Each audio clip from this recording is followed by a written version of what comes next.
Hello! Welcome to Gen Z Missile Podcast. I'm Aisha. I'm Ahmad. And today we'll be talking about communication in family, or sort of like familial communication, though I'm not so sure if that term exists. But basically like communication in family. within family, within family members. So parents with each other, parents with children, children with parents, siblings with each other, etc. Yeah. And although communication in family can also technically constitute like communication with like grandparents and uncles and grandchildren, etc. But like today, we're going to focus on I think parents with each other.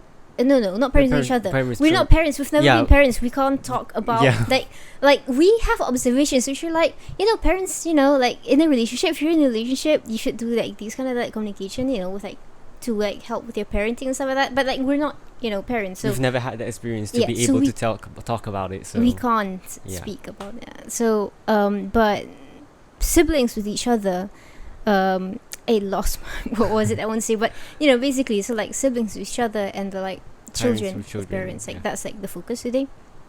So I find it an interesting topic to talk about because I feel like throughout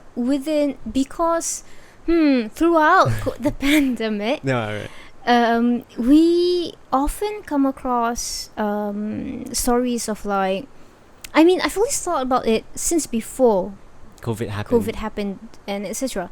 But especially when COVID happened and everyone's locked in their homes, it's so prominent. The story to hear like the stories of like problems within family members living with each other is so loud, like very frequent. Yeah, and like you're often hearing either parents fighting with each other, parents realizing who the other person actually is, because all this while they just got married and then they don't really spend much time with each other. But that's a different case. Like like I said, we're not talking about that. But like parents with children or children with parents, whichever, it's a relationship two ways. Siblings. Yeah, or siblings with siblings. So, like, from the parents' perspective, there are stories of, like, do you know how hard it is to work at home? Or, like, it is not easy to work at home with children around. How do you, be at home and, like, children doesn't understand that they're working or, all those kind of stuff. And then children being, it's not easy to study at home, there's no companions, or even just live, and it's like so tiring listening to these parents who's like complaining to them all the time, and parents being so tired of listening to children complaining to them all the time, which, well, first of all, it does make sense that the people would be complaining more because, they're frustrated. Yeah, they're frustrated. But despite that, there seems to be like a high intolerance for being with each other for a long period of time. Within family members. Yeah, within family members. And although it's true that there are many other causes, that definitely would be involved in it, and it changes like from case to case, it's like different. However, I feel like communication is one prominent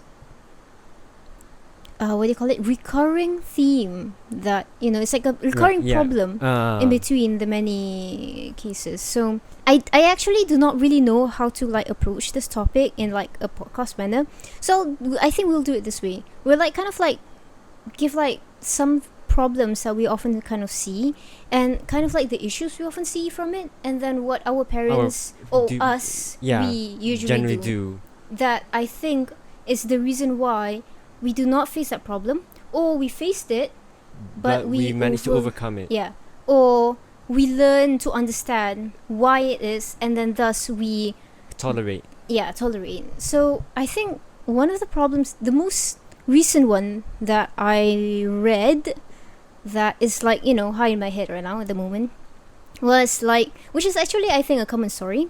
This parent was complaining about, not like complaining, but like kind of like problems raising a child, not in a bad way. They're just like talking about the story. Telling it's the just story. that when I read it, I was like, that's one jarring thing in it that it stands out for me.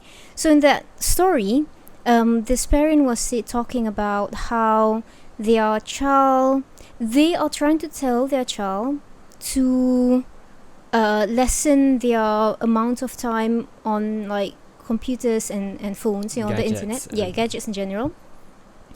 And the child refuses, which is very common story. So but then in the back and forth between the child and the mother, it seems like they're okay. Let's like kind of like tell the story. So the mother tells the child it's not cool, to use it all the time. Like you also need to spend some time, with like other stuff, books or at least if you other physical activities that physical communication with other people, or even if you want to use the gadgets on things that are more educational or more profitable, to your life. Beneficial. Beneficial, that's the word. I'm like economist. Profitable. So, and the child, is saying like, no, the thing that they were playing games. Oh. So they were saying like, no, the games are beneficial because gaming helps you do this and that.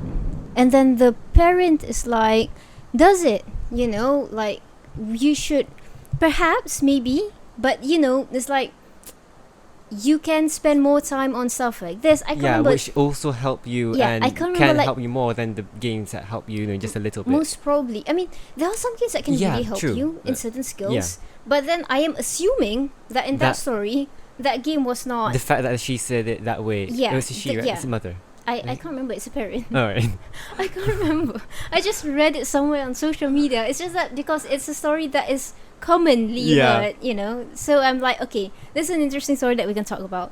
So but then like the mother or the parent, you said mother, now I'm saying a mother. No, it's a parent. I can't remember the gender. The parent is like, we're assuming in this case, a less beneficial game.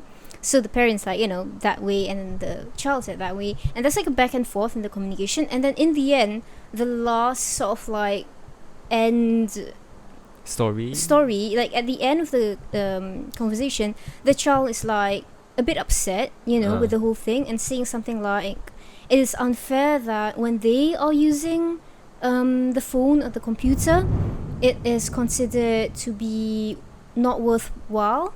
And yet, when the parent does it, it is important. Yeah. Because it is considered a work. And yet the child is not considered a work. And in this case, the child wasn't working. Like, some people, like, stream their games, which, I mean, regardless of, like, the morality of streaming or whatever, like, we're not going into that.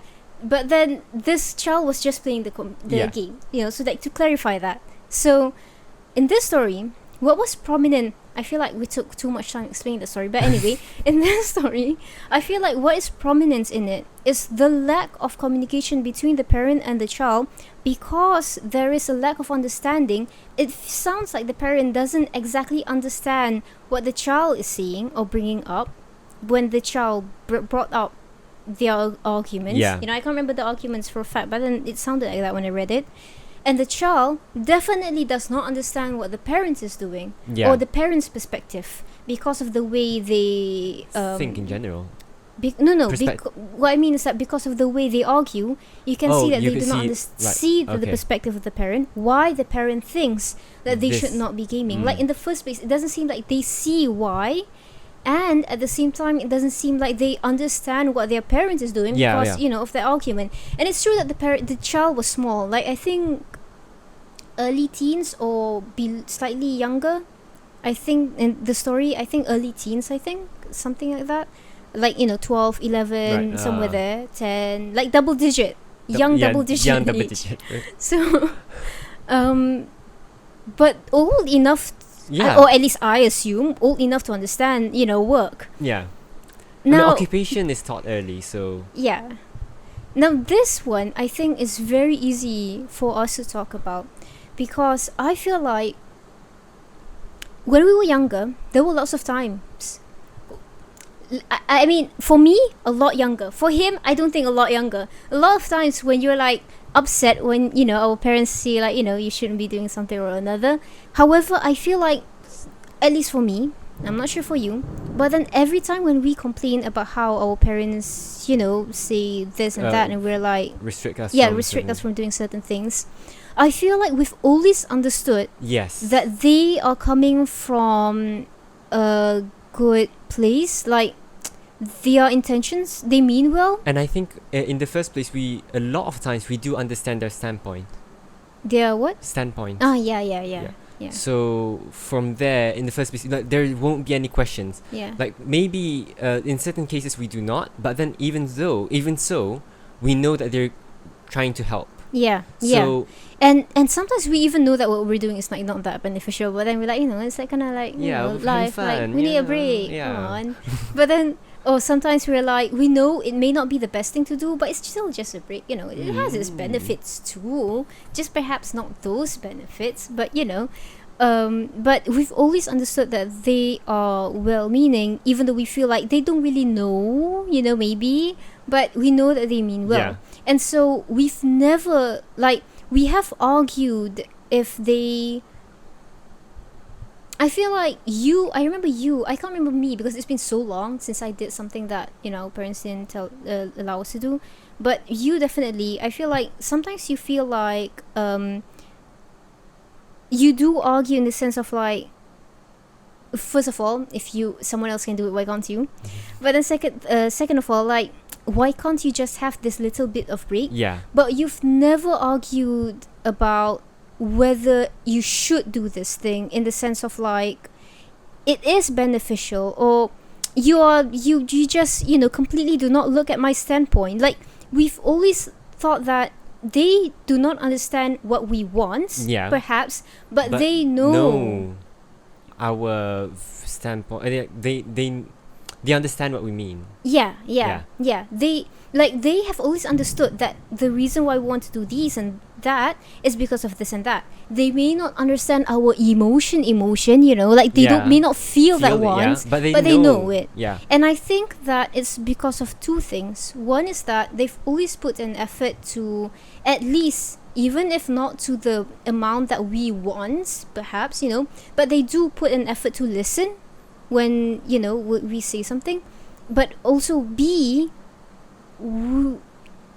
we like, whenever they say their points and stuff like that, we do, because of how they treat us, we treat them the same way.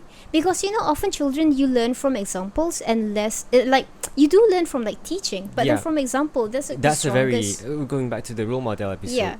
That's a very, because in the first place you cannot learn without example. Initially you can't learn without example, because you can't understand people teaching like you. Speech, you learn through example first. Example.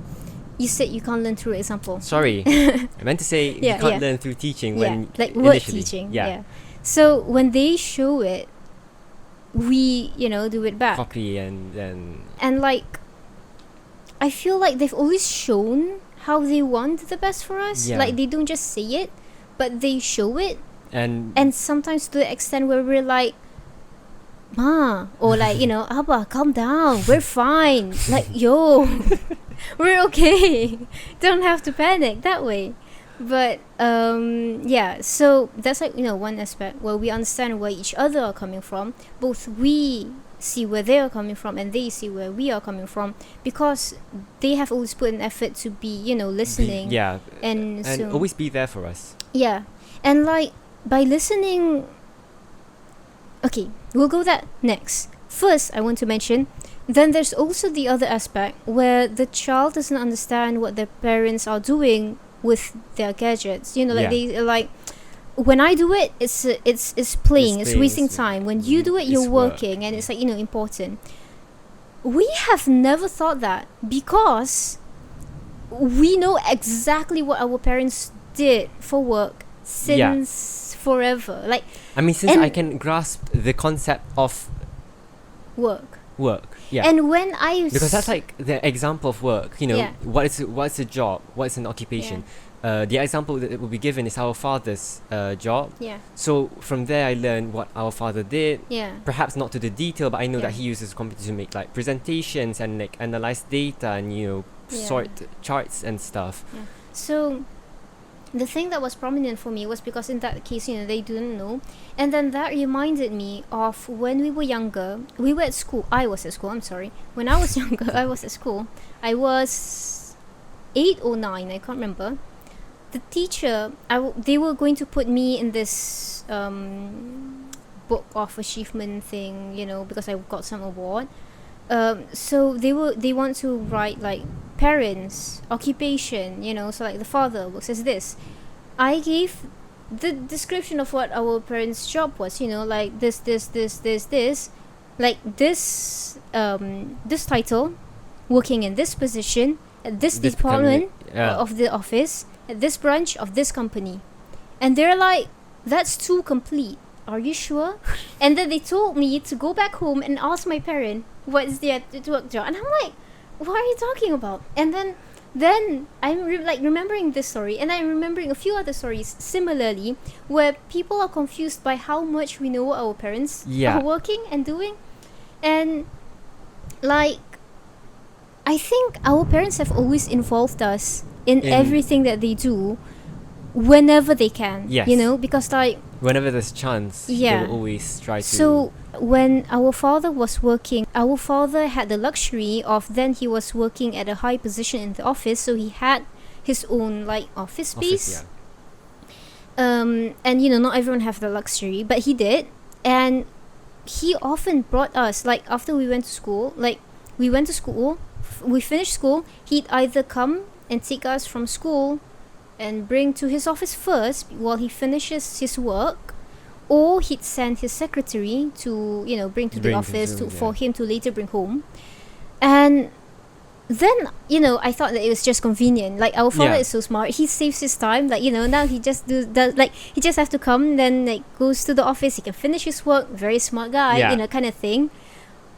But then now, thinking about it, regardless of whether or not that was his intention, that really helped in creating transparency. And in really making you understand the things that your father doing, and seeing like your father is really doing work and stuff like that.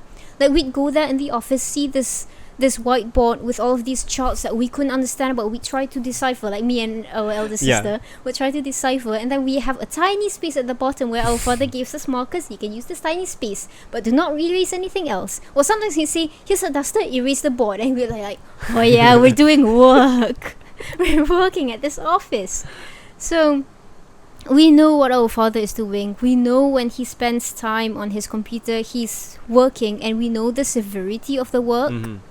And also when he does leisure things on the computer, like when he plays his favorite computer game, which is like one of the only games that he plays all the time, we do know that too. So we know when he's working, we know when he's playing, and so we never question what he's doing on the computer. So whenever he says that we are, when we spend our computer, we're not spending our time wisely, we know they are talking specifically about the thing that we're doing and the time we're spending, and not on just using computer, because like, we know we can sectionalize the computer usage into not only just computer using. We know that they're not just commenting about computer using, but rather the thing that we're doing. And we know that and we also know that it's not wrong to take a break, because they take breaks too.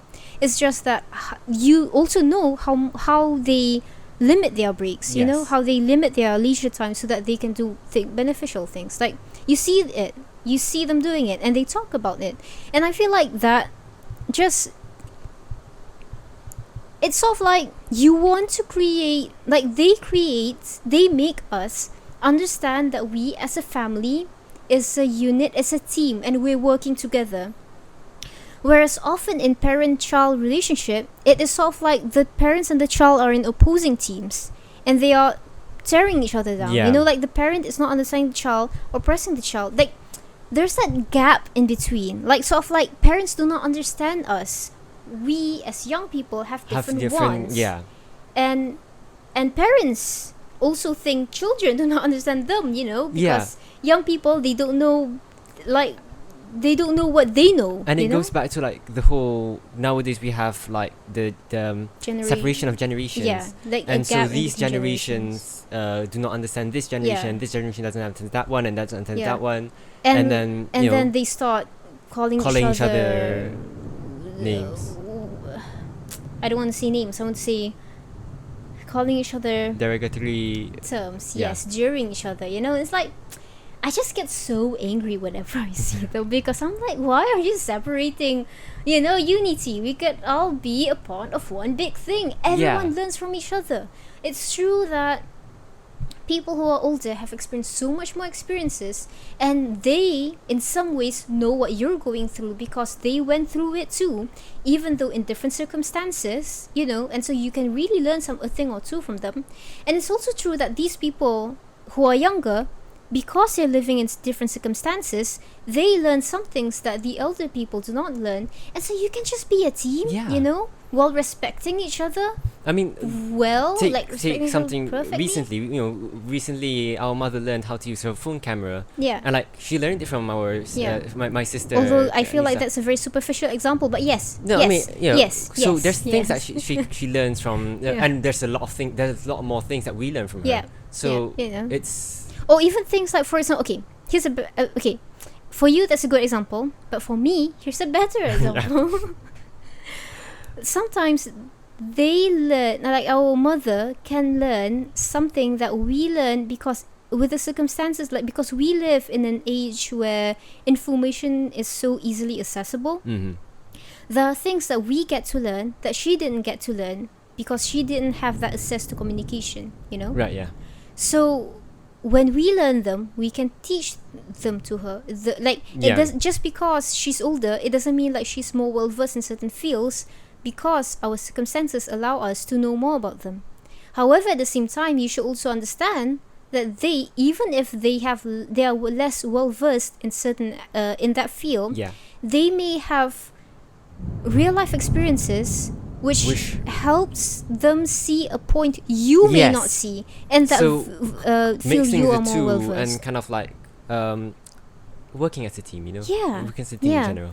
I think that's the issue. Like the child, it's like the parents are being frustrated, and thus the parents are less human. You get more and more frustrated, and so you do. There may be slips in the way they bring children up. Like for example, they may not be as transparent or as involved with the child's upbringing. Take for example, how many parents actually know exactly what their child is doing every day at school, like in the sense of like curriculum, not like which friend did you talk with today. Like what's your progress. How many parents actually understand the progress of their child in their education? Our parents, our mother specifically, I feel like our father might put the effort, but like because he knows our father is this very like economical guy. So he knows our mother is doing this. Why must he spend the time doing that? He should focus on other stuff, So like, okay, you do that, and you are good in that. Yeah. You are better than me at that, so you do that. And what most is, he can ask her about things that he needs to know. Yeah, he is concerned, but then like you can do it. So So he puts his trust on her to manage that on a larger scale. Yeah, and so like our mother really knows what we're doing and our progress. Like she actually pays attention to them. So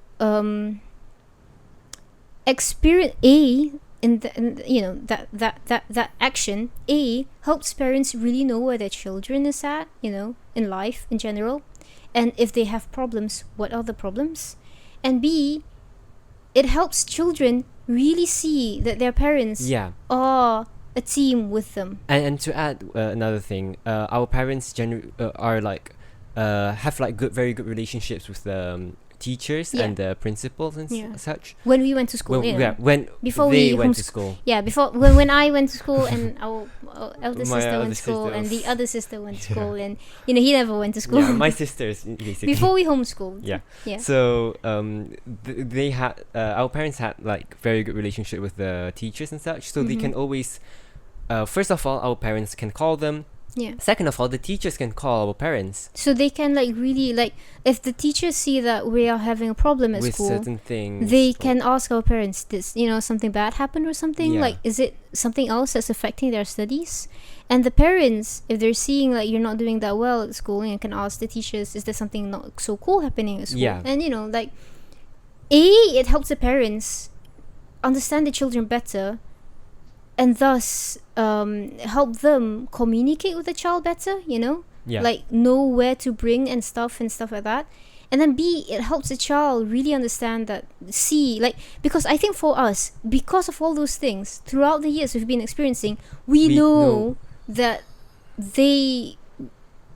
we and them, we are a team. Yeah, and therefore it establishes the trust that causes us to sort of like, in the cases like that we do not understand their standpoint, we know that they're doing it for good, for the good. Yeah. So not like so it's just that we do not understand it yet. Yeah. Yeah. And another thing I feel like really helps is that and another point when like, okay, so that's like one story, this story of like misunderstanding, because I feel like this lack of understanding and transparency, which kind of makes the child and the parent feel like I feel like parents often feel like we're all a team, but children often feels like the parent is like a stiff, like, we're kind of like we are a family, but they don't understand. That you feel like there's that barrier. It's like, in a society, there's like people playing different roles, but they're not exactly in one. Yeah. That's how they see it. Yeah. Though I feel like actually no, but yeah. Yeah, not the best example. But okay. I'm not good at giving examples. So I feel like, that's like one thing. And it's also true that sometimes in some cases, during those arguments or just in general daily life, even though the parents put the effort to really understand and stuff like that, sometimes they may not be the best in communicating. We're all humans, we all make mistakes, we all have some problems. Parents often have problems like communicating, and children should often take a pause and understand that their parents are also just trying their best. And even if like and the parent also with the child, like some people go like, it is absolutely wrong for parents to do certain things or say certain things that it's just like, what do you call it, sort of like deteriorate or I'll just say deteriorates the child's well-being in the sense of like emotionally or mental health and etc. And I feel like sometimes we just have to be more compassionate and understanding, and that sometimes the parents may be as how you may be having a bad day, the parents might be having a bad day, and it's true that they should not release their frustration onto you. And it's true that them being older should act more mature. It is also true that you can also like give that space to understand. But anyway, so moving on from that story, because it's just one story and we already took half an hour. But anyway, so the other one is that often people say that the problem with like to communicate with a child is that because they're very busy and they are not often at home, they do not spend that much time with each other, etc., which I think we faced actually when we were younger, when our father was working in the corporate industry. Well, more so when he was working like the first the first company that we remember our father's working for. Okay. First company, of course. So then he was super busy.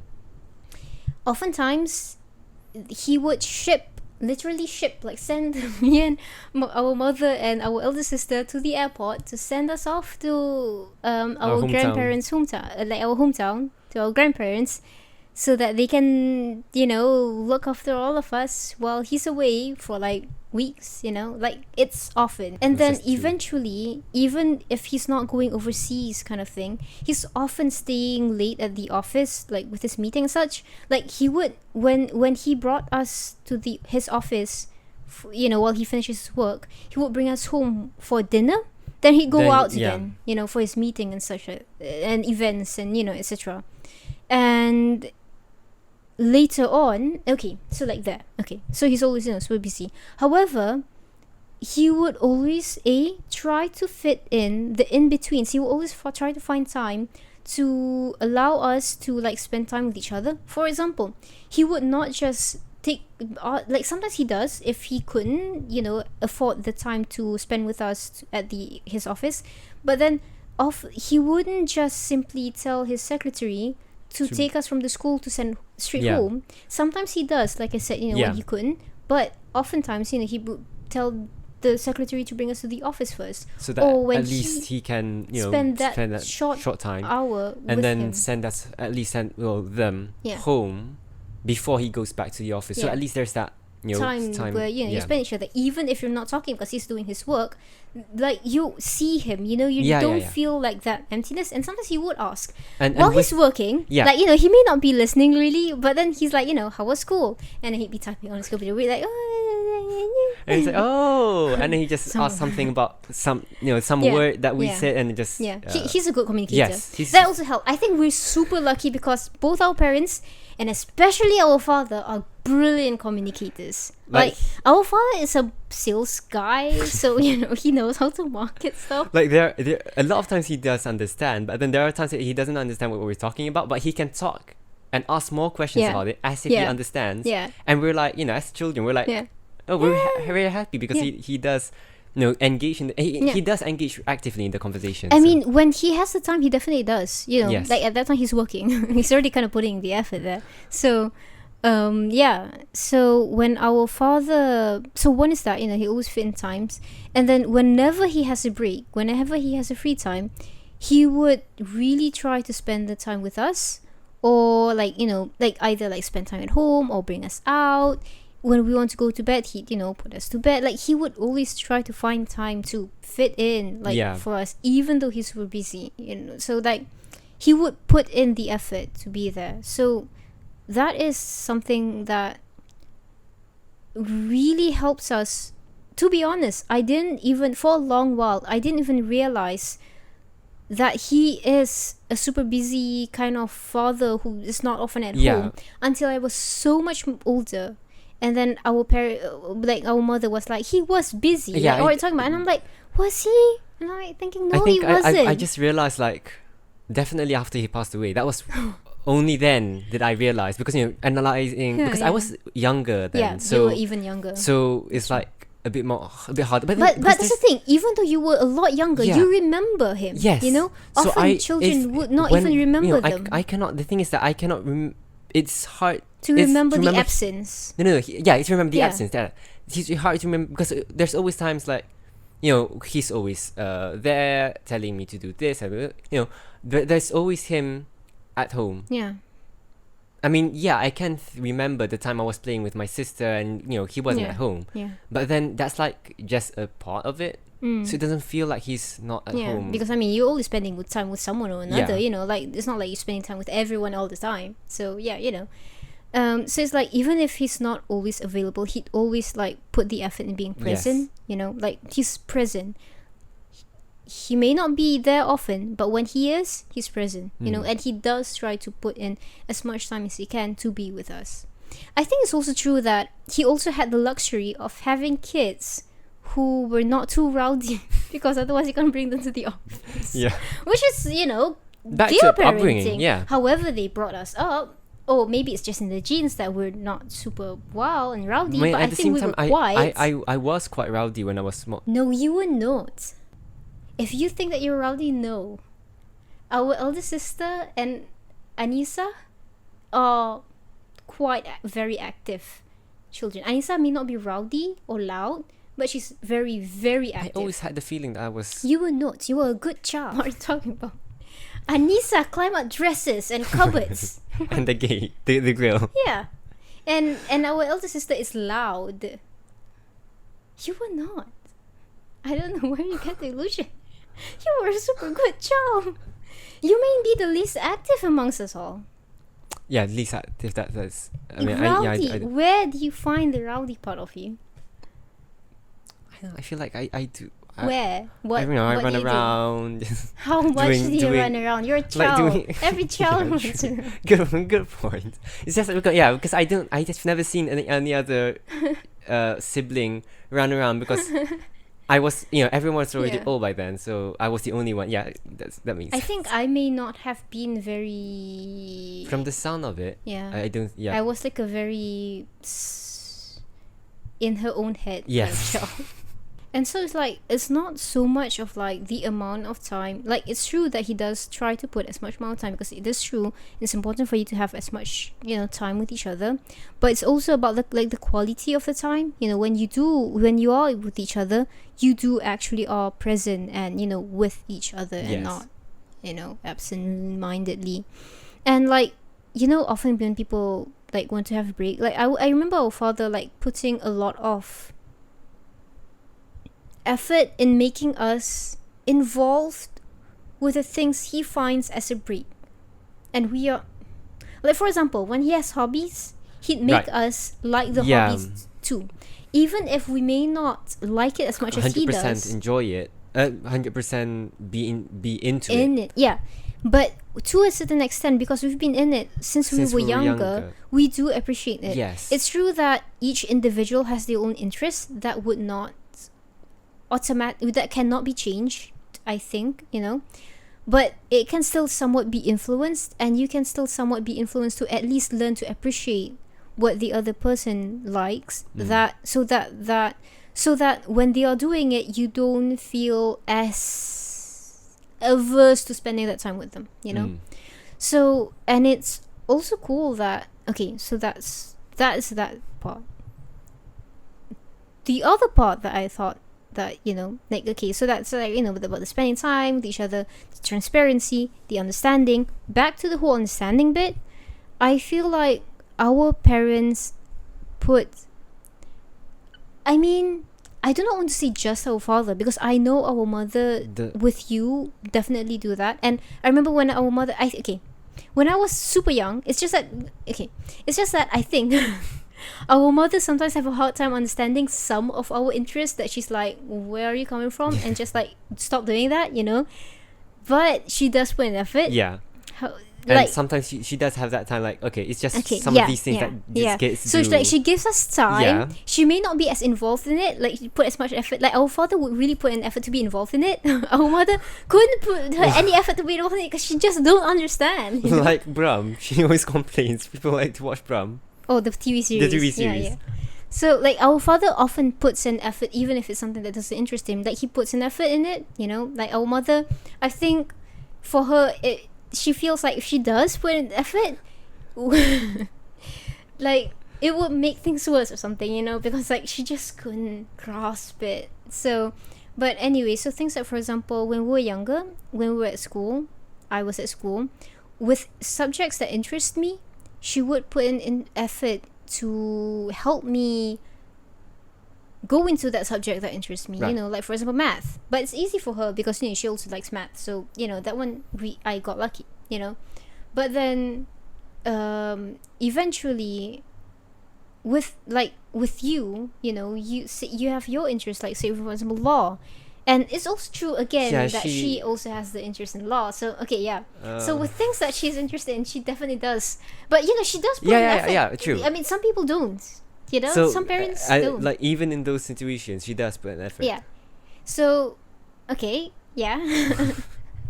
But then our father, because I did not want to say, like, our mother doesn't. She does, Yeah. It's just that, There's a lot of I remember Yeah. our father, there's so many instances where there are things that we are interested in that really doesn't interest him, but he puts an effort to be involved in it. Yes. Or at least help us to reach the, yeah.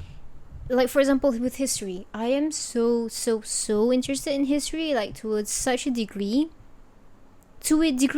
Initially, why I was interested in history was because, our parents introduced us to history and talking about history and the importance of history. Then I got too into it, and they're like, where are you? But anyway, so our father really, like, he'd, like, whenever he finds books that he knows will interest me, he'd give them to me, and, like, stuff like that. Like sometimes he'd try to have conversations with me about certain historical events. Oh, another thing that our father really loved doing, which I think is so good for children, is that with things that interest us, even though he may know the answer, he'd ask us, what is this? Do you know? And then if we give the right answer, he'd be like, oh, that's cool. We feel so validated, regardless of the whole...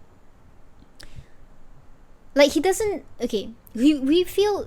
First of all, we feel so validated. Like, we feel like, yeah, we are part of a team, kind of thing. At the same time, our parents are cautious about making us feel like be a fool of ourselves, like make us feel like we're better than the rest and everything, etc. And if they see us in our interest diverting to places that's like questionable and stuff like that to their perspective, they do try to bring us back. And even though perhaps there are some times when we feel a little bit not cool about it, because of the fact that we understand where they come from, we, even if we feel a little bit frustrated, it's very easy to accept. At least, like, for me, I've come to a point, like many years back, but then like I came to a point where I knew that I may not understand why they do not allow me to do this, I may not understand where they are coming from, but I will give them the benefit of the doubt. In my case, oftentimes I just, because the thing is, I'm not old enough to understand a lot of things, so they surely know. Wise enough. I wouldn't say old wise enough. Yeah. So they surely, they're definitely because wise. Because different people mature at different ages, So they're wiser. Yeah. And know more about that thing. Yeah. So the things, because sometimes I don't see that exact thing that they're worried about. Yeah. So, but then I do eventually see that, especially when that has happened before. And sometimes when you don't see it, you still do the thing that they do not allow you to do, or they tell you to please not do. But that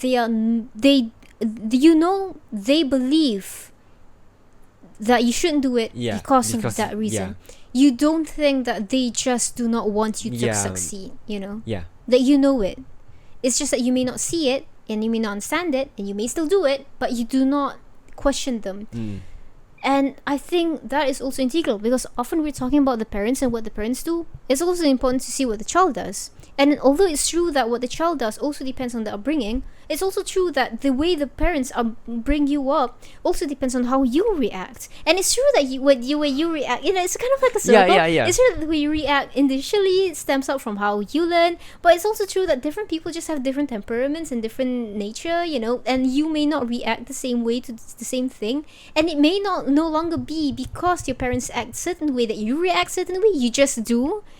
And so when you're younger, sure, you haven't learned yet, but as you grow older, you start to understand. You too, if you feel like when you grow older, you are smarter, you are wiser, you know more, and some people think that they know more than their parents do in certain fields, perhaps you should also be aware that thus you should be the one who's more understanding. Yes. And, listen to your parents more. Because as how your parents did when you were younger, So like the relationship is just two ways. That is mutual. Why it's a communication. Yeah. Because communication, you communicate. I mean, it's often in relationships that either when there's no communication in relationships, it's often that there are like two kinds of non-communicative relationships. One is the one that where they just completely do not communicate to a point where they don't really have a relationship, and the other one is where they kind of like tolerate with each other. It's just one thing that you did when you were younger, that you just appease people, instead of listening. When someone's saying something, you're not listening, you're just appeasing, you just nod, and it's like, I know you're not listening, you don't have to pretend, but so there's those two kinds of relationships, and both of them, one of them you already see the problem, the other one is a ticking time bomb for something to happen, because there's no communication, you don't really understand each other. Thus, communication helps give the transparency, take away that barrier of like, okay, let's do it. Right. Let's do it linearly. You put an effort to communicate, even if you don't have much time to spend. The time you do spend, you spend it wisely. You build quality over quantity. Though it's good to build up the quantity, but with the amount that you do have, you do really try to make it as worthwhile as possible, as beneficial as possible.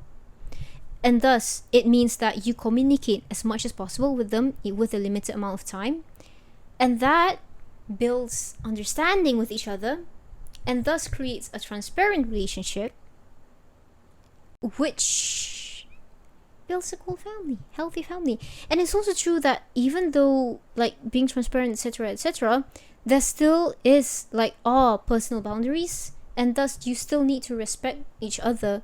You cannot expect someone else to tell you everything, even when you're in a family. And just respect that. That also exists. It still exists. It's not like thoroughly transparent. And especially child to parent. Like parents will have things that they don't talk about that it's okay for you to not know. And you shouldn't expect them to tell, And then there's another problem about like between siblings, sibling to sibling relationship, which I think we've heard quite a lot during the pandemic as well. I mean, I'll be honest, I haven't. I have. No, I haven't. I have. I haven't. In like communication with siblings, I feel like the issue in the first place is a bit different, where because the sibling, except if there's a wide age gap, they don't see each other as much as they don't see the whole "you're older, you don't understand me" as much. Except the age gap is wide. If it's like in 3 years, I feel like 4 years, debatable. Even 5 years. 5 years may. It depends. 5 years may, because there's already a gap there. 4 years, some people may feel so. 3 years, I don't think so. 5 years, there may be, because there's so many situational changes already. There's a gap there.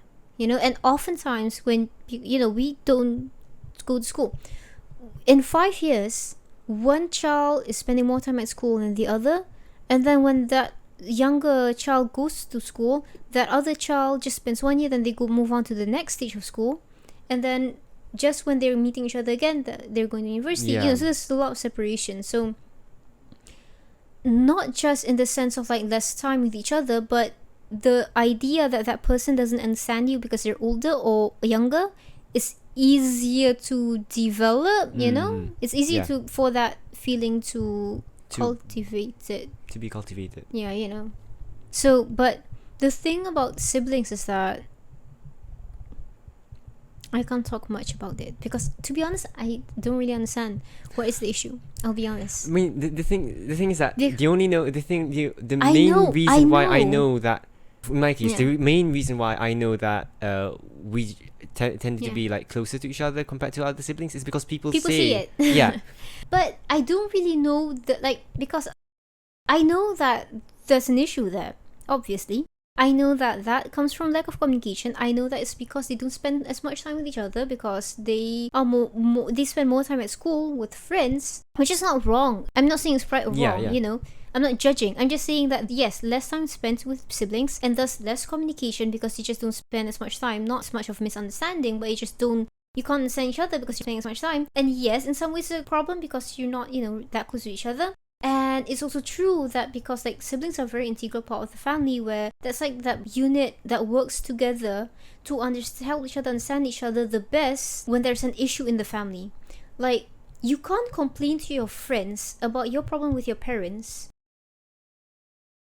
That's not,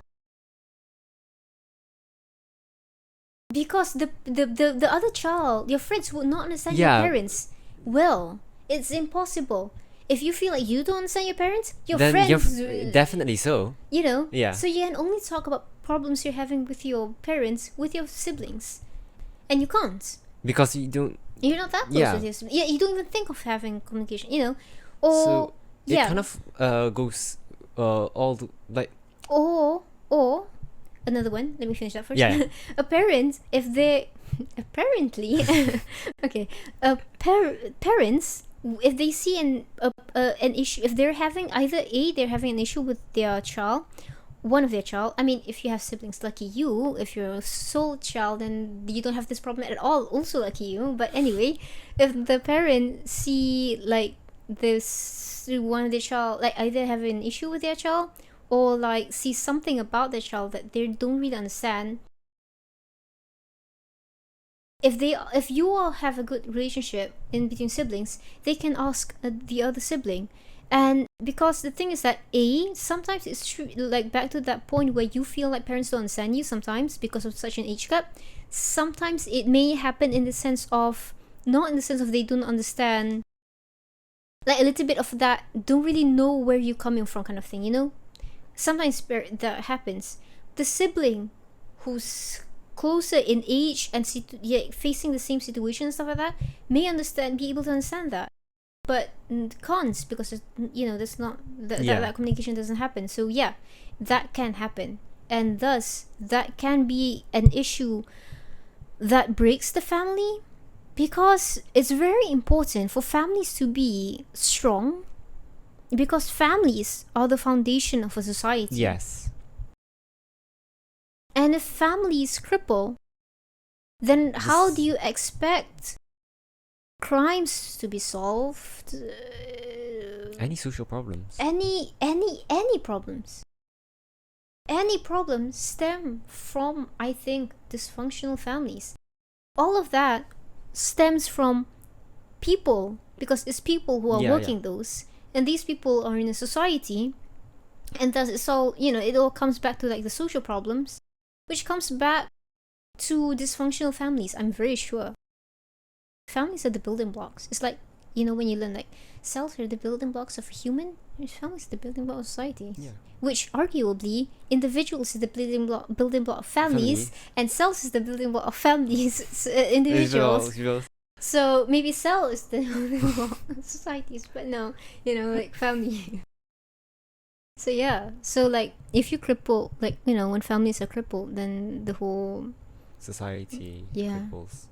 I mean, it's cool to have good communication, because you get so many advantages from it. You have that trust, which is so important in families, because without that trust of the whole team thing, that's trust, like the trust that you're working with each other, trust to believe that we are all a team, like trust, So yeah, I think that's basically what we're talking. Our thoughts on communications with family. I feel like this is the most well arranged episode we have. Definitely. It's just like, okay, here's a thought. It's like prompt, talk. What do you think? Which is a whole different, kind of format. Yeah. Maybe that's cooler. I don't think it's. That's the reason why you should give us your opinion about this. Yeah, I mean, if you like these kind of like formats, cool. But then I don't know how do we really replicate it, because it's like more to like, I think it's just this. We just have so much opinion on it that from this one problem we're like, just like stemming out like stuff, and it's something that we frequently think about. And we frequently... It's one of the things where we agree a lot and yet still see different opinions. And it's always cool to talk about those kind of things, So, yeah. Be sure to leave us a comment. Because this is the two of us growing up in the same environment. So we do not Obviously, know we do how. not see so many things. It depends on different families as well. Not just different families, but different societies. Yeah. Yeah. So be sure to share your experience. And your ideas on communication we're not seeing, with families, because especially about siblings, because we do not get it at all. So I mean, it will be nice to hear from your standpoint and such, if you also have that. Why is it that we understand the parents one, but we don't understand the siblings one, even though we're like, it's kind of the like. I have no idea. Is it because in general we see a lot more parents with children having problems than siblings? Not that siblings. Because the things that siblings don't even spend time with each other. That is that second problem. The first problem of communication. Parents need to communicate. Need to tell their children to stop doing this, or like stop running around, or something, just anything like that. But when it comes to siblings, they just don't have that communication for us to even witness. In the first place, so we don't even see the problem. Yeah, so we can't see. We just know that the problem exists. We just can't see it. So yeah, and also it's true that different families have different needs for communication. Sometimes it's not just like children to parent. Sometimes it's children to grandparents, because some children, the parent figure is the grandparent, or sometimes the grandparent, even if they're not playing the parent figure, like the parents are still there, is so present in the family that it adds another factor to the relationship. And the relationship between a grandparent and a grandchild is even like more different. It's like it's not the same with like the relationship of parents and child. And the addition of grandparent doesn't just affect the grandparent and grandchild, but also the grandparent and the parent. Yeah, it creates another whole level. That's a whole dynamic, different, something else. So like that's another point. So Yeah. There's so much more to talk about. Yeah. Or sometimes, in fact, I know, like, I'm just adding stuff, but then, like, sometimes, like, there's, like, a cousin or an aunt or an uncle or an adopted brother, or, just another addition to the family who's not, like, even, like, not related blood-wise. Yeah. That creates a whole new dynamic, because in the end, the family, although it's true that this family is the closest, the most integral part of the family, and the relationship between parent-child is the most parent-child and sibling is most important, because that is what's going to be carried out. Like, when they have children, there's still that grandparent, the grandparent and the grandchild, yes, but the grandparent and the child is the most important part. Like it, like that's like the first step of it, the first single unit of life, the cell, but these other things still in some ways makes it more complex and stuff. So yeah, like it's true that these are the perhaps most integral part of it, but these things should also be looked into when there's like issues and problems. So yeah, it'll be cool to hear your opinion and ideas and such and stuff like that. And thanks so much for tuning in, and we hope that you enjoy it, learn, like find this conversation beneficial, and like cool and interesting, and we hope to learn something from you too. So yeah, that's it. That's us. Bye.